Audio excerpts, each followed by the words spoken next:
জয়গুরু ইষ্টপ্রাণ দাদা ও মায়েরা, কিছু অপূর্ব মুহূর্ত আমরা এই ভিডিওতে দেখছি।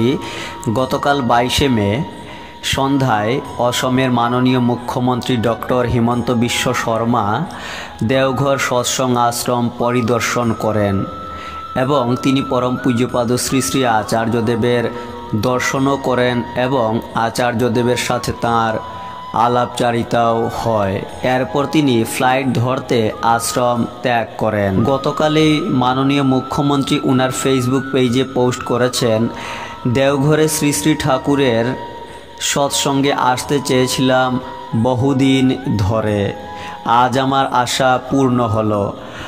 আজ আমার প্রচারের মাঝখানে আমি শ্রী শ্রী ঠাকুরের দর্শন লাভের সৌভাগ্য পেয়েছি। শ্রদ্ধেয় ঠাকুর বিশ্বাস করতেন যে মানবতার সেবায় পরমাত্মা বিরাজমান, পরমাত্মার অস্তিত্ব রয়েছে। তাঁর শিক্ষা আমাদেরকে ব্যাপকভাবে অনুপ্রাণিত করে।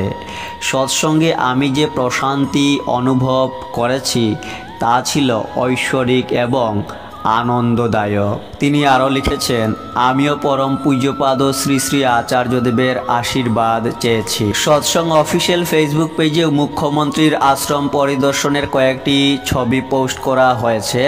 তাছাড়া মুখ্যমন্ত্রী নিজেও ওনার ফেসবুক পেজে একটি ভিডিও আশ্রম দর্শনের পোস্ট করেছেন, আপনারা দেখতে পারেন গিয়ে। জয় গুরু।